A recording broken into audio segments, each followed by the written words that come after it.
Magandang araw po, welcome po sa aking channel, Love9 TV.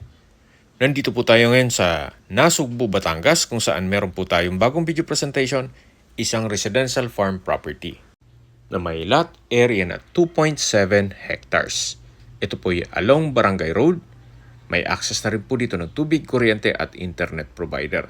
Tungkol naman po sa dokumento nito, ito po ay titulado, kaya wala po kayong maging problema sa documentation o sa transfer ng title.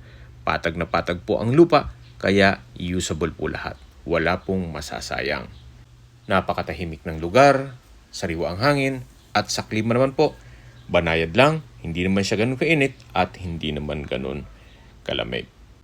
Ang full video po ay mapapanood nyo sa aking YouTube channel na Love9 TV Official. Binebenta po ito ni owner sa halagang 1,500 pesos per square meter. Kung may mga katanungan po kayo, tawag lang po kayo sa aking numero. Maraming salamat po.